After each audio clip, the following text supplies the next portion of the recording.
During my lunch break at work, I found myself speaking in hushed tones, a stark contrast to the unintentional volume of my recent phone call. Confusion and frustration swirled within me as the insurance company representative calmly relayed the unexpected news of my policy cancellation request. This wasn't something I had arranged. My insurance journey began through the persuasion of my sister-in-law Rachel, an insurance agent. She recommended a savings-oriented life insurance policy, albeit at a premium rate. As Stella, a 40-year-old office worker, residing with my husband and daughter, today had already presented its challenges. The morning chaos ensued with my husband announcing an impromptu business trip, leaving our daughter fretting over a misplaced math textbook. Amidst the flurry, I couldn't hold back a remark about preparation. While Amy quickly apologized and promised better care, my husband's grievances rang louder, his focus on missing socks irking me.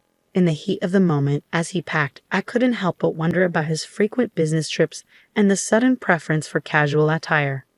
Memories of past infidelity stirred, his transparent attempts at concealment doing little to mask his actions. He had pleaded for forgiveness before, involving family members to sway my decision. Yet here we were again, his apologies falling hollow amidst the echoes of betrayal. His tears, once a plea for clemency, now seemed merely pitiful, a facade crumbling under the weight of his repeated transgressions.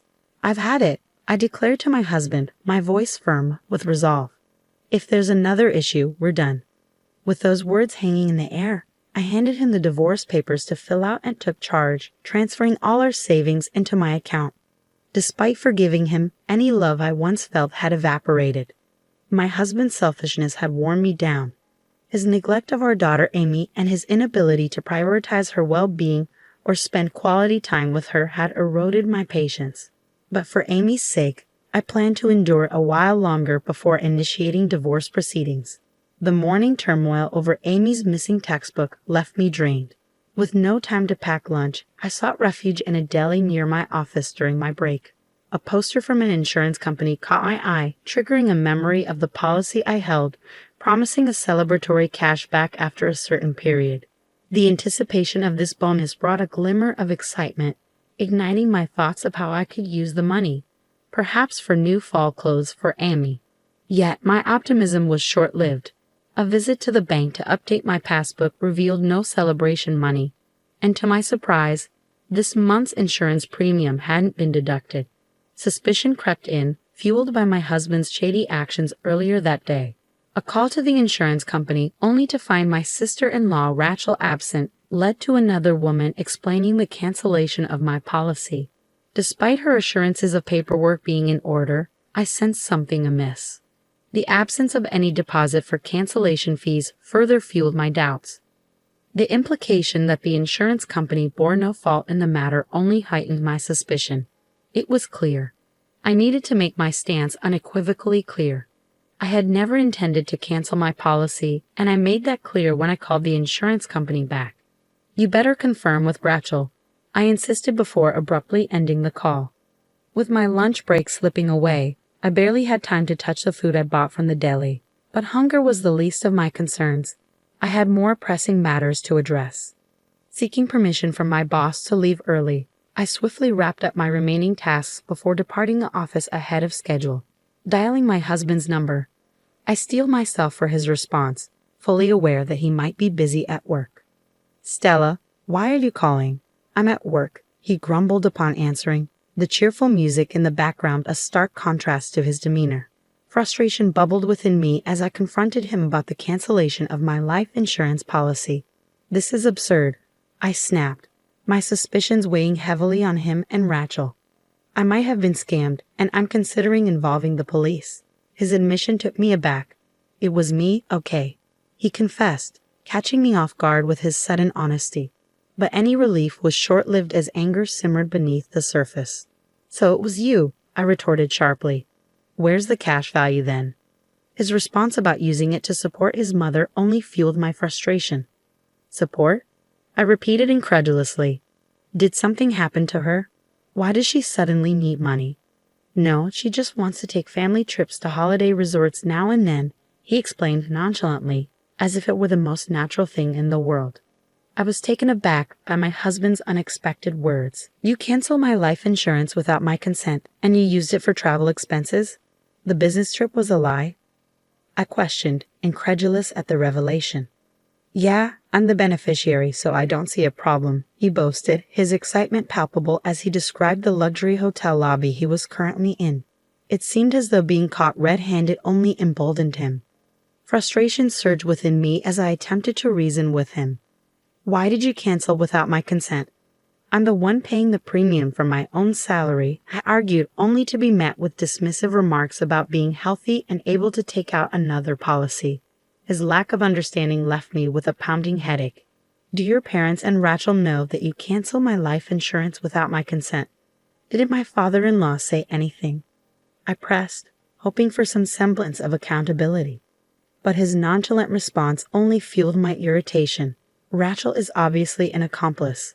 You and Rachel forged my handwriting and stamped it, right? I accused, dismayed by their apparent disregard for my consent. His attempts to justify his actions fell flat. I want to take a break and have some fun once in a while. It's okay, right? We came on a family trip and everyone's happy, he insisted, oblivious to my concerns. The exclusion of Amy and me from his definition of family stung. Isn't your family Amy and me? Insurance is for emergencies, and I'd be happier if I didn't have to use it. Shouldn't you consult me first if you want to support travel expenses? I countered, growing increasingly exasperated by his childish excuses. His refusal to acknowledge the gravity of the situation only fueled my frustration. You're making me not want to talk by getting angry like this. What a pain in the ass if you keep up this bickering, he retorted, further straining our already tense exchange. I wouldn't mind getting a divorce. I muttered under my breath, contemplating the possibility. I bet you couldn't pull it off. My husband's newfound assertiveness, perhaps fueled by the tourist ambience, didn't escape my notice. Understood, I replied tersely before ending the call. The resolve within me solidified as I silently vowed to retaliate against my in-laws and my husband for their betrayal. My patience, worn thin by years of forgiveness, had finally reached its limit. What I had once perceived as a normal family dynamic now revealed itself as a facade of deceit and manipulation. It was time to sever ties. Without hesitation, I made my way to the courthouse. Clutching the divorce papers my husband had filled out, a symbolic talisman of my newfound determination. Submitting the papers, I took the first step towards liberation. Collecting my daughter Amy from her after-school program, I broke the news gently, explaining the impending divorce. Amy's initial surprise gave way to acceptance as she processed the information. Upon arriving home, Amy's innocent question caught me off guard. So, Dad isn't coming back home anymore? She asked, prompting me to clarify the situation. Your dad won't be back tonight because he's on a business trip. We're getting divorced, so we'll be living separately, I explained gently, unaware of the depth of her understanding. Her immediate response surprised me. Then let's start packing right away, she urged, her determination evident. Confusion swept over me until her next words brought clarity. You're breaking up with Dad, right? You don't have to cry anymore. I don't like him because he's always mad, she confessed, revealing a hidden layer of her resilience. Realization washed over me as I understood her silent efforts to prevent our fights.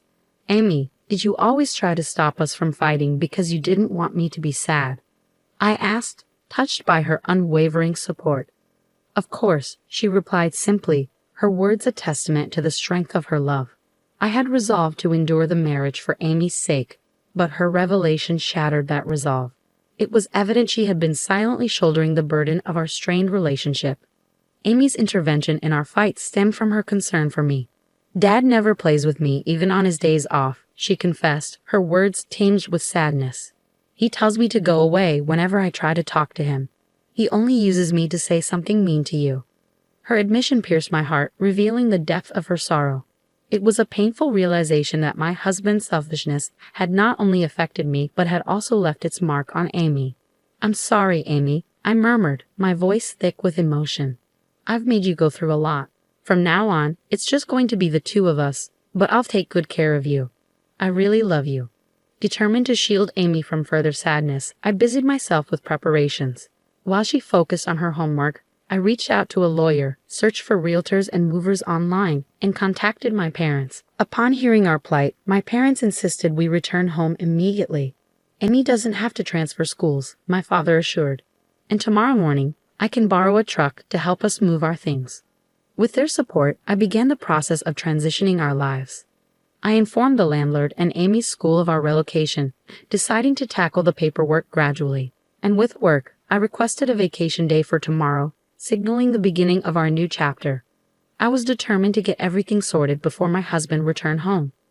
The next day, with the help of my parents, we swiftly relocated our belongings to their house. By the time my husband arrived, only his things remained in the apartment, leaving behind a note stating our divorce and our new status as strangers. I departed without looking back, anticipating his inevitable shock.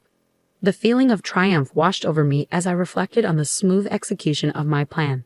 My ability to prepare for the divorce seamlessly stemmed from my prior research and readiness, honed during his previous infidelity. I had made it clear to him then, if there was a next time, there would be no discussion, only divorce. We had agreed that I would retain custody of our daughter and all shared assets.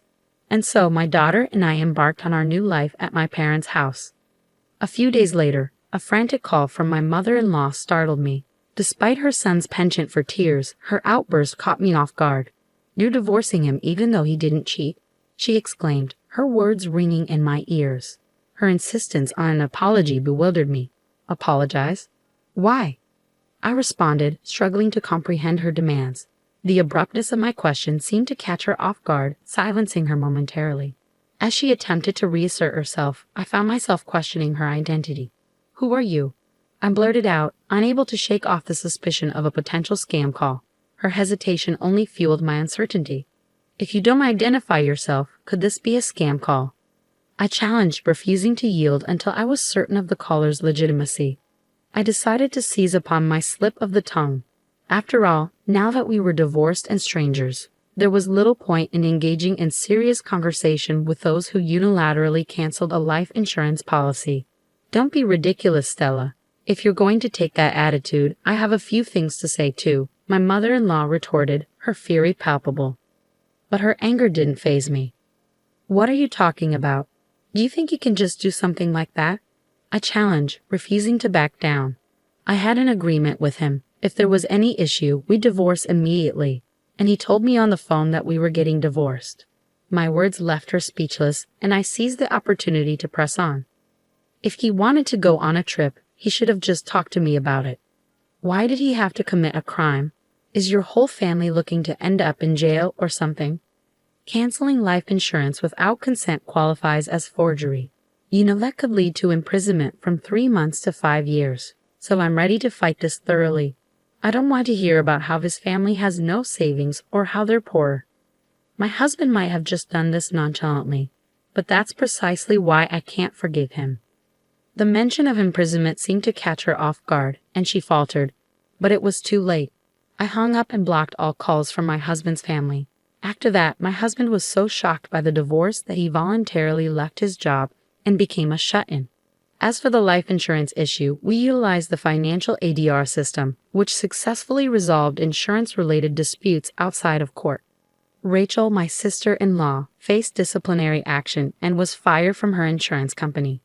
The incident even made minor headlines, causing the in-laws to become the talk of the town, shamed by relatives who told them to have some common sense and shame. Both my husband and Rachel found themselves unable to work and in a financial crunch. Meanwhile, I was living freely with my daughter Amy back at my parents' house. Determined to make up for the hardships Amy had endured, I showered her with plenty of love.